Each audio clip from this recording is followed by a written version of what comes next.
다산 정약용. 한 사람의 지식이 시대를 바꿀 수 있을까요? 오늘 우리는 조선 후기 실학의 거목이자 민본 사상의 실천자 다산 정약용의 삶을 따라가 보려 합니다. 백성을 사랑한 학자, 세상을 바꾼 사상가. 그의 말과 정신 속에 지금 우리 사회가 배울 점은 무엇일까요? 1. 생애의 시작. 1762년 경기도 광주에서 태어난 정약용. 어릴 적부터 학문에 비범한 재능을 보였고 10살에 지은 시가 어른들을 놀라게 했습니다. 16세에 성균관에 입학해 유교 경전뿐 아니라 천문, 의학, 법률, 지리까지 다방면의 학문을 섭렵하죠. 22세 과거 급제. 젊은 나이에 관직에 오르며 정조 임금의 총애를 받습니다. 그러나 그 후 정치적 경랑 속 1801년 신유박해로 인해 그는 강진으로 유배당하게 됩니다. 하지만 이 유배가 오히려 그의 학문을 꽃피운 계기가 됩니다. 2. 유배와 학문의 열매. 강진에서의 유배 생활 무려 18년. 다산은 그 고난 속에서도 무너지지 않았습니다. 오히려 그는 500권이 넘는 책을 집필하며 조선 후기 실학의 중심 사상가로 자리 잡습니다. 그는 말합니다. 몸은 갇혔어도 뜻은 갇히지 않는다. 고난은 나를 옮긴 것이 아니라 나를 단단하게 다듬었다. 삶의 고통을 사색으로 바꾸고 고난을 지혜로 승화시킨 인물. 그가 쓴 책에는 시대를 바꾸는 힘이 있었습니다. 3. 실학자로서의 정신. 정약용은 단순한 유학자가 아니었습니다.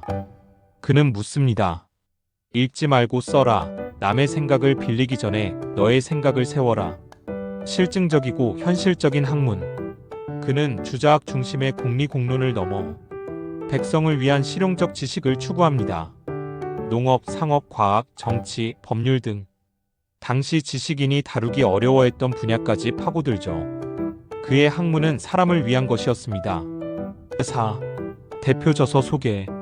목민심서. 지방관리의 도리를 담은 책. 청렴과 성실, 공직자의 책임을 강조하며 말합니다. 정치는 백성의 눈물을 닦는 일에서 시작되어야 한다. 경세유표. 국가제도 개혁에 대한 깊은 통찰. 중앙집권의 폐단을 비판하고 지방자치를 강조합니다. 그는 단호히 말합니다. 백성의 고통을 모른다면 관직은 짐일 뿐이다. 아방강역고. 우리나라의 지리와 경계를 정리한 지리서. 이는 한국 지리학의 기초가 되었고 국토에 대한 역사적 자각을 심어주었습니다. 마과회통. 전염병 대응을 위한 의학서로 그는 질병을 단순히 병리학적으로 보지 않고 사회 전체의 문제로 바라봤습니다. 5. 기술과 과학 그리고 거중기. 정약용은 단지 이론에 머무르지 않았습니다. 수원 화성의 건축을 위해 직접 거중기라는 도구를 설계하죠. 무거운 돌을 들어 올리는 이 장치는 수원 화성을 빠르고 안전하게 짓는 데 큰 역할을 했습니다. 그는 말합니다. 기술은 손을 위한 것이 아니라 사람을 위한 것이다. 말이 아니라 실천이 세상을 바꾼다. 6. 문학과 시. 유배 중에도 그는 수많은 시를 남깁니다. 자연의 아름다움 속에 깃든 인생의 허무함, 고난 속에서 피어난 희망과 단단함. 그의 시는 단순한 감상의 언어가 아닙니다. 그의 시에는 철학이, 고뇌가, 그리고 사람에 대한 따뜻함이 담겨 있습니다. 7. 다산의 사상. 그는 말합니다. 스스로를 다스리지 못하는 자는 남도 다스릴 수 없다. 작은 이익에 눈을 팔면 큰 뜻은 길을 잃는다. 겸손은 깊은 학문의 시작이요 오만은 무지의 끝이다. 정약용의 사상은 인간 중심, 백성 중심이었습니다. 그는 글 속에서 말합니다. 학문은 하늘을 닮는 일이 아니라 발밑의 진흙을 이해하는 일이라고. 8. 현대적 의미와 평가. 오늘날 우리는 정약용을 실학자이자 사상가, 개혁가로 기억합니다. 그의 말과 정신은 지금도 수많은 책과 강의, 연구에서 다뤄지고 있습니다. 그가 외쳤던 민본, 실용, 청렴, 그리고 개혁은 21세기에도 여전히 유효합니다. 그는 떠났지만 그의 정신은 오늘도 살아 숨쉬고 있습니다. 정약용은 단지 학자가 아닙니다. 그는 시대를 직시했고 백성을 품었으며 고난을 통해 더 깊은 인간이 된 사람이었습니다. 그리고 그는 우리에게 묻습니다. 그대는 지금 누구를 위해 공부하고 있는가? 그대의 말은 실천으로 이어지고 있는가? 지금까지 행복한 그로서 채널이었습니다. 이 영상이 마음에 드셨다면 구독과 좋아요 그리고 알림 설정 부탁드립니다. 정약용처럼 단단한 삶을 오늘도 여러분과 함께 응원하겠습니다. 오늘 이야기의 주인공은 신학자이자 철학자, 의사이자 음악가, 그리고 인도주의자로서 생명을 존중하며 살았던 진짜 성자 알베르트 슈바이처입니다. 단순한 전기가 아닙니다. 이야기를 따라가다 보면 어느새 우리 삶을 돌아보게 되는 힘이 있습니다. 한번 들어보세요. 알베르트 슈바이처는 1875년 1월 14일 독일 알자스 지역 지금의 프랑스에서 태어났습니다. 아버지는 목사였고 가족 전체가 경건한 기독교 신앙 안에서 살아갔죠. 어릴 적부터 음악과 철학, 종교에 깊은 관심과 재능을 보였습니다. 남들은 하나도 다루기 어려운 분야인데 슈바이처는 이 세 가지를 동시에 품었습니다. 대학에서는 신학과 철학을 공부하고 박사학위를 받았으며 오르간 연주자로도 활동했는데 특히 바흐의 음악 해석으로 학문과 예술계 모두의 주목을 받게 됩니다. 그는 단순한 신학자가 아니었습니다. 예수의 생애 연구라는 책을 통해 역사적 예수의 존재를 깊이 있게 탐구하면서 기존 교리에 안주하지 않고 진실을 찾아 나서는 진짜 학자의 모습을 보여줬습니다. 또한 칸트와 쇼펜하우어의 철학에 영향을 받아 생명이란 무엇인가, 어떻게 살아야 하는가에 대해 끊임없이 질문을 던졌습니다. 그런 그가 30살이 되던 해 인생의 큰 전환점을 맞습니다. 말로만 사랑하지 말고 행동으로 옮겨야 한다. 이 신념 하나로 그는 모든 것을 내려놓고 의과대학에 다시 들어갑니다. 이미 박사 학위도 있고 학자로도 명성을 얻었는데 사람들은 그를 말립니다. 왜 지금 의대를 가느냐, 미쳤냐라는 반응도 있었습니다. 하지만 그는 단호했습니다. 말보다는 실천, 지식보다는 행동. 그가 믿는 것은 반드시 행동으로 옮겨져야 했던 거죠. 1913년 그는 프랑스 식민지였던 아프리카 가봉의 랑바레네에 병원을 설립합니다.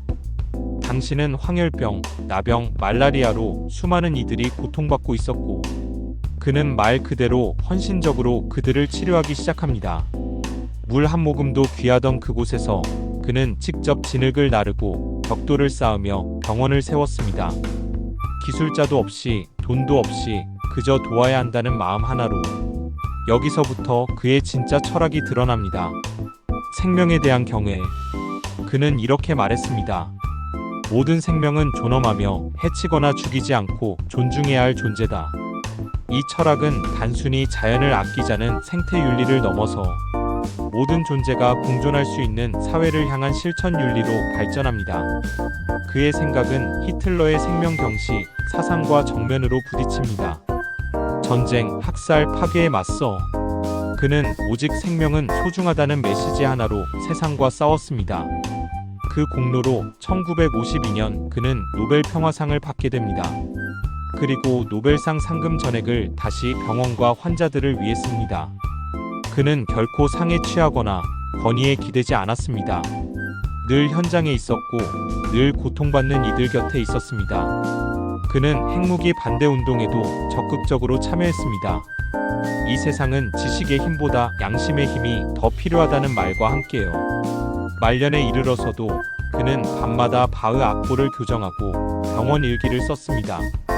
어느 날은 병든 코끼리를 마을 사람들이 죽이려고 하자 그 코끼리를 치료해서 자연으로 다시 돌려보냈다고 하죠. 그에게 생명은 크기나 종류로 구분되지 않았습니다. 모든 생명은 다 신성한 것이었죠. 그는 1965년 9월 4일 90세의 나이로 랑바레네에서 생을 마감합니다. 그 병원에서 그 자리에서 조용히 떠났습니다. 마치 처음부터 자신의 운명을 알고 있었던 것처럼. 그의 말 중 이런 구절이 있습니다. 나는 당신이 말하는 것을 믿지 않는다. 하지만 당신이 행동하는 것을 보면 당신이 믿는 바가 무엇인지 알겠다. 또 이런 말도 남겼죠. 참된 행복은 다른 사람을 행복하게 만드는 데서 온다. 성공한 사람이 되는 것보다 가치 있는 사람이 되려고 노력하라. 이 말은 나중에 아인슈타인도 즐겨 인용했습니다. 슈바이처는 5 얼굴을 가진 인물입니다. 그는 음악가였고, 신학자였고, 철학자였고, 의사였고, 인도주의자였습니다. 하지만 그 모든 얼굴 위에 놓인 단 하나의 가치는 바로 생명을 존중하는 삶이었습니다. 그는 보여줬습니다. 지식은 위대하지만 실천이 없다면 무용지물이라는 것을, 말은 넘쳐나지만 행동은 언제나 귀하다는 것을, 그리고 세상을 바꾸는 건 대단한 무기가 아니라 한 사람의 조용한 헌신이라는 것을요. 오늘 우리는 어떤 삶을 살아가고 있을까요? 지식을 소비하고 말은 많이 하지만 정작 몸으로 실천하는 일엔 인색하지 않나요? 슈바이처의 삶은 우리에게 묻습니다. 당신은 지금 무엇을 위해 살아가고 있나요? 그리고 당신이 믿는 바를 몸으로 증명하고 있나요? 오늘 영상이 마음에 남았다면 구독과 좋아요, 알림 설정도 부탁드립니다. 행복한 그로서 채널은 단지 지식을 전달하는 공간이 아닙니다. 진짜 삶의 본질에 대해 함께 생각하는 공간입니다. 우리 말보다 실천이 먼저인 삶을 살아보면 어떨까요? 고맙습니다. 에이브러햄 링컨, 자유와 인간 존엄을 위한 여정. 여러분은 가장 위대한 미국 대통령 하면 누구를 떠올리시나요? 혹시 통나무 오두막에서 태어나 독학으로 대통령이 된 사람, 그리고 내전의 상처 위에 자유와 평등을 심은 사람. 오늘 우리는 바로 그 이름, 에이브러햄 링컨의 삶을 함께 따라가 보려 합니다.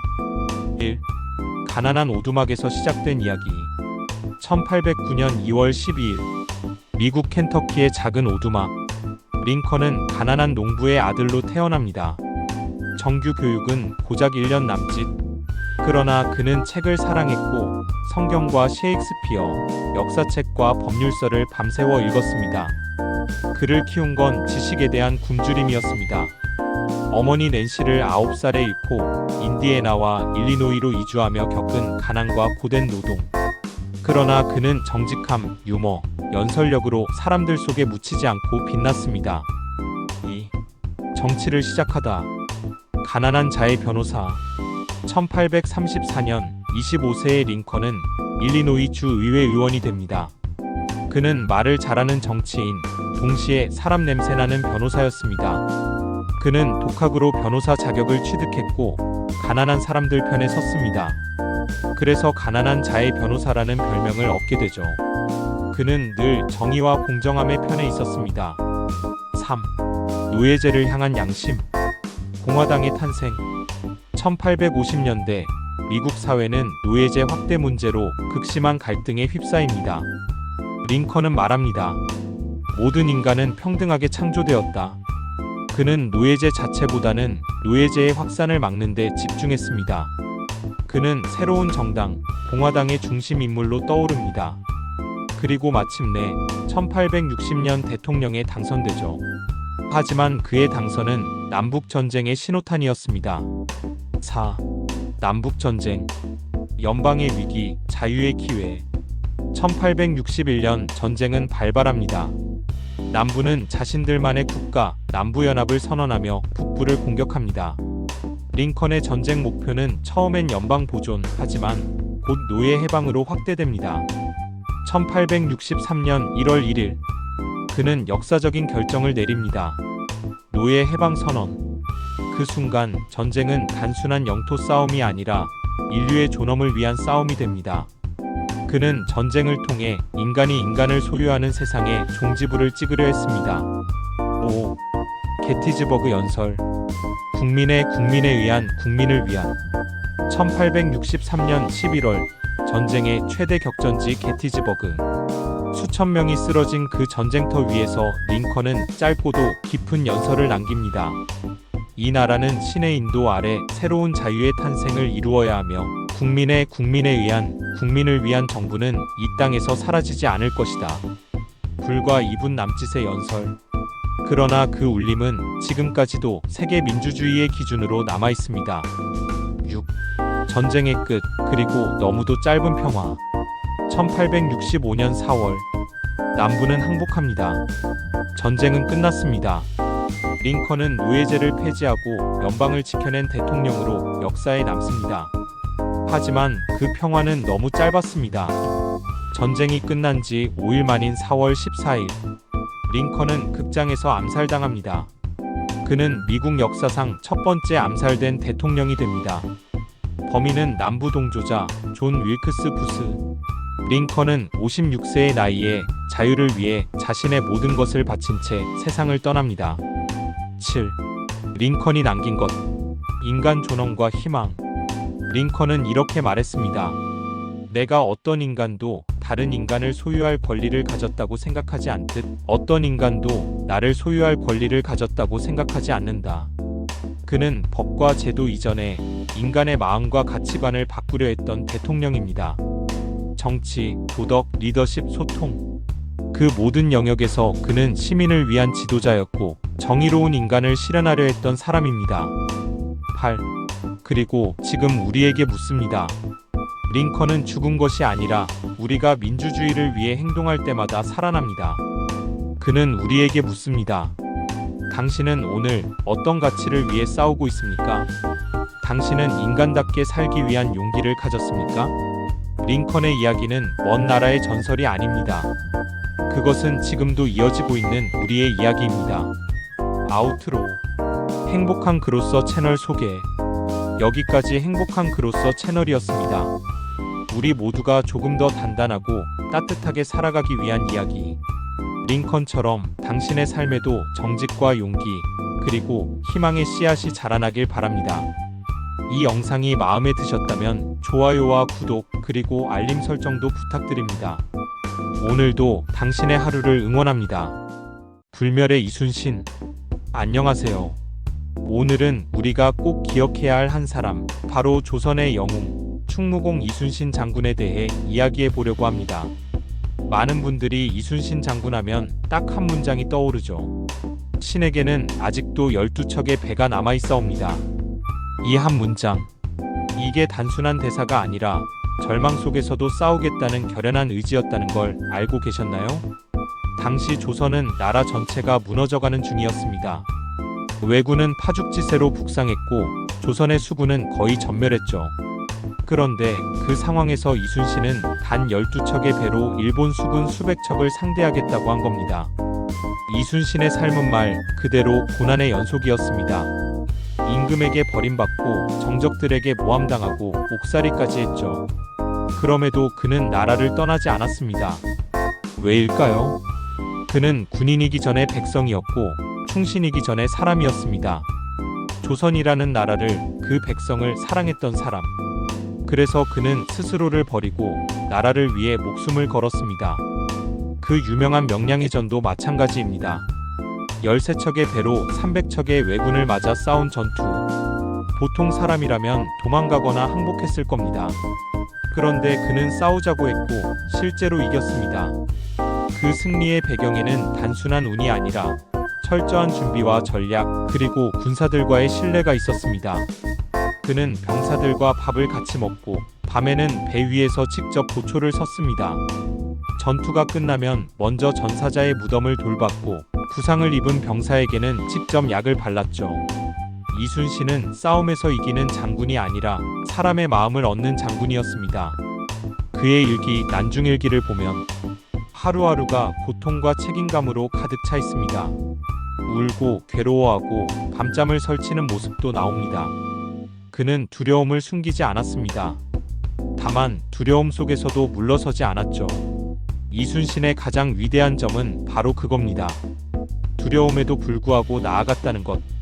포기하고 싶은 순간에도 무너질 수 없었기 때문입니다. 그리고 마지막 순간, 노량해전에서 그는 총탄을 맞고 쓰러집니다. 그 순간에도 한마디를 남깁니다. 싸움이 끝날 때까지 내가 죽었다는 사실을 알리지 마라. 죽음보다 전투를 먼저 생각한 사람, 나라보다 자신의 안위를 먼저 생각하지 않았던 사람, 그가 바로 이순신이었습니다. 우리가 그를 영웅이라고 부르는 이유는 단지 전쟁에서 이겨서가 아닙니다. 그는 우리에게 어떻게 살아야 하는가를 보여줬기 때문입니다. 지금 이 순간에도 우리는 수많은 어려움과 싸우고 있습니다. 불안, 경쟁, 무기력, 포기하고 싶은 마음. 그럴 때마다 이순신의 삶을 떠올려 봅니다. 12척의 배가 남아있다는 건 비단 전쟁의 의미만은 아닙니다. 우리에게도 아직 남아있는 게 있다는 뜻입니다. 희망, 의지, 다시 시작할 용기. 그게 단 하나라도 남아있다면 우리는 싸울 수 있습니다. 이순신의 삶은 전쟁 이야기로 끝나지 않습니다. 그건 곧 우리의 이야기이기도 합니다. 내가 지금 어떤 싸움을 하고 있든 그 싸움에 진심으로 임할 준비가 되어 있다면 이미 절반은 이긴 겁니다. 이순신 장군은 자신이 영웅이라고 생각하지 않았습니다. 다만 내가 아니면 누가 이 일을 할 수 있겠는가. 그 믿음 하나로 버티고 이겨낸 거죠. 우리 모두에게는 각자의 명량의 전이 있습니다. 가족, 직장, 인간관계, 나 자신과의 싸움. 그 싸움에서 포기하지 않고 나아가는 것, 그것이야말로 이순신의 정신을 오늘에 이어가는 길 아닐까요? 마지막으로 이순신 장군의 말로 오늘 이야기를 마무리하겠습니다. 반드시 죽고자 하면 살 것이요. 반드시 살고자 하면 죽을 것이다. 그 말처럼 때로는 내려놓고 던지는 용기가 우리의 길을 열어줄지도 모릅니다. 오늘 이야기가 여러분께 작은 울림이 되었기를 바랍니다. 저는 여러분과 함께 삶을 더 깊이 있게 바라보고 역사 속 인물들에게서 지혜를 얻는 채널 행복한 그로서를 운영하고 있습니다. 구독과 좋아요는 콘텐츠 제작에 큰 힘이 됩니다. 앞으로도 더 많은 위인과 삶의 이야기를 정성껏 전해드릴게요. 감사합니다. 다음 영상에서 뵙겠습니다. 여러분 안녕하세요. 오늘은 조선 중기의 위대한 유학자이자 정치가 그리고 교육개혁의 선구자였던 율곡 이이에 대해 이야기해 보려고 합니다. 조선 시대를 대표하는 유학자라고 하면 퇴계 이황과 율곡 이이를 떠올리시는 분들이 많죠. 오늘 영상에서는 율곡 이이의 생애, 저서, 정치 철학 그리고 그가 남긴 명언과 일화들을 통해 우리가 지금 시대에도 배울 수 있는 교훈을 함께 나눠보겠습니다. 먼저 율곡 이이의 삶을 살펴보겠습니다. 그는 1536년 강릉의 오죽헌에서 태어났습니다. 그의 어머니는 우리가 너무나도 잘 아는 신사임당이죠. 어릴 적부터 총명한 아이였던 이이는 3살에 글을 읽고 7살에 시를 지었다고 전해집니다. 어머니 신사임당은 단지 예술가가 아니라 훌륭한 교육자였고 이이의 성품과 학문은 그녀의 영향 아래에서 자라났습니다. 13세에 진사시에 합격할 정도로 뛰어난 재능을 보였고 16세에 어머니를 여의자 깊은 상심 속에 금강산으로 들어가 불교에 심취하게 됩니다. 승려가 되겠다고 결심하고 금강산에 들어간 것이죠. 그러나 결국 깨달음을 얻습니다. 세상을 등지는 것보다 세상을 바꾸는 것이 진정한 도다. 그리고는 다시 성리학의 길로 돌아섭니다. 이 짧지만 강렬한 경험은 이후 그의 사상과 정치 철학에 큰 영향을 줍니다. 이이는 퇴계 이황과도 깊은 학문적 교류를 가졌습니다. 23세 무렵 직접 퇴계를 찾아가 여러 철학적 질문을 던졌고 퇴계는 그 깊이와 논리성에 감탄하며 앞으로 유학의 큰 인물이 될 것이라 평했습니다. 그리고 그는 정말 그렇게 성장합니다. 무려 9번의 과거 시험 장원급제, 조선시대 전체를 통틀어 유일무이한 기록입니다. 그래서 붙은 별명이 구도장원공입니다. 말 그대로 9번 장원한 영웅이란 뜻이죠. 그의 학문은 성리학의 정수를 담고 있었고 교육과 실천을 중시했습니다. 대표적인 저서를 소개하자면 이렇습니다. 첫째, 경목요결. 어린 학생들을 위한 학문 입문서로 성리학의 기본을 쉽게 설명했습니다. 지금으로 치면 청소년용 철학 입문서라 할 수 있겠죠. 둘째, 성학집요. 왕이 성군이 되기 위한 도덕과 실천의 요체를 담았습니다. 한 나라의 지도자가 갖춰야 할 인격과 통치 철학을 정리한 책입니다. 셋째, 동호문답. 정치와 사회개혁에 대한 철학적 대화를 문답 형식으로 정리했습니다. 당시 조선 사회의 문제들을 얼마나 깊이 있게 통찰했는지를 보여주는 책입니다. 그 외에도 인심도심설에서는 인간의 본성과 도덕성을 논의했고 소학집주와 학교모범 등을 통해 후학양성에도 힘썼습니다. 그는 단순한 학자가 아니라 행동하는 개혁가였습니다. 가장 유명한 주장 중 하나가 바로 10만 양병설입니다. 그는 외적의 침입 가능성을 예견하고 조선의 국방이 허술하다는 현실을 지적하며 10만 명의 군사를 미리 양성하자고 주장했습니다. 하지만 조정에서는 그의 말을 쓸데없는 걱정으로 치부했고 결국 이이의 경고는 무시당했습니다. 그러나 얼마 후 임진왜란이 발발하면서 조선은 참혹한 전란에 휘말리게 됩니다. 이때 사람들은 뒤늦게 그의 식견이 얼마나 앞서 있었는지를 깨닫게 됩니다.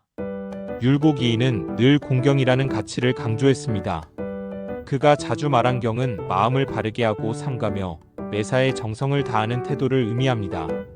그는 이렇게 말했습니다. 경으로서 일생을 살아가라. 또 이런 말도 남겼죠. 사람은 배워야 사람 된다. 배움은 단지 지식을 쌓기 위한 수단이 아니라 인간으로서 바르게 살아가기 위한 필수 조건이라는 뜻입니다. 의심이 없으면 깊이 생각하지 않고 깊이 생각하지 않으면 얻는 것이 없다. 이 말은 우리 모두에게 깊은 성찰을 요구합니다. 공부도 일도 인간관계도 마찬가지입니다. 끊임없이 질문하고 사유해야 진짜 의미를 얻을 수 있다는 이야기입니다. 물론 그가 남긴 말 중에는 현대에 해석된 표현들도 있습니다. 1000번을 흔들려야 어른이 된다. 이는 고전 문헌에 나오는 표현은 아니지만 율곡 이이의 정신을 담고 있다고 평가받습니다. 진정한 성장은 고통과 시련 속에서 이루어진다는 뜻이죠. 스스로 반성하지 않으면 남을 꾸짖을 자격이 없다.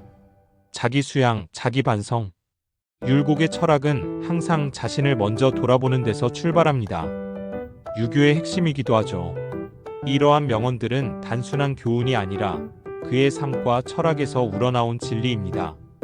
그가 세상을 떠난 후 그의 덕과 학문을 기리기 위해 자원서원이 세워졌고 그의 저서들은 지금까지도 교육자, 공직자, 철학자들에게 꾸준히 읽히고 있습니다. 교보문고나 인터넷 서점에서도 쉽게 구할 수 있으며 다양한 번역과 해설서가 있어서 현대 독자들도 충분히 이해할 수 있습니다. 이제 마무리하며 이런 질문을 던져보고 싶습니다. 내가 지금 살아가는 방식은 경이 깃든 삶인가? 나는 진심으로 배우고 있는가? 나는 시련을 통해 성장하고 있는가? 율곡 이이의 삶과 철학은 시대를 초월해 우리에게 울림을 줍니다. 단지 과거의 위인이 아닌 지금 이 시대에도 생각과 행동을 이끌어주는 길잡이입니다. 오늘 영상이 여러분에게 조금이라도 깊은 사유와 배움의 자극이 되었기를 바랍니다. 여러분이 지금 걷는 길에 공경과 성찰이 함께하길 바라며 여기까지 시청해주셔서 감사합니다. 저는 여러분과 함께 성장하고 배우는 채널 행복한 글로써 이었습니다. 좋아요, 구독, 알림 설정으로 함께 공부하고 생각하는 여정에 동참해주세요. 다음 영상에서 또 인사드릴게요. 감사합니다. 톨스토이는 왜 집을 떠나 죽었을까? 삶과 문학, 철학까지 꿰뚫은 위대한 사상가 레프 톨스토이 이야기. 안녕하세요. 당신의 삶을 단단하고 따뜻하게 만드는 이야기, 행복한 글로써입니다. 오늘은 문학을 넘어 삶 전체를 고민한 사람, 레프 톨스토이에 대해 이야기해 보려 합니다. 그는 왜 집을 나가다가 기차역에서 죽음을 맞이했을까요? 그리고 그의 글은 왜 지금도 전 세계를 울리고 있을까요? 당신이 몰랐던 톨스토이의 진짜 이야기, 지금부터 시작합니다. 1. 귀족으로 태어나 고독하게 자란 소년. 1828년 러시아 툴라 지방. 레프 니콜라예비치 톨스토이는 귀족 가문에서 태어났습니다. 겉보기엔 풍족했겠지만 어린 레프의 마음은 외로움으로 가득했습니다. 어릴 적 부모를 모두 잃고 친척 손에 자라야 했기 때문입니다.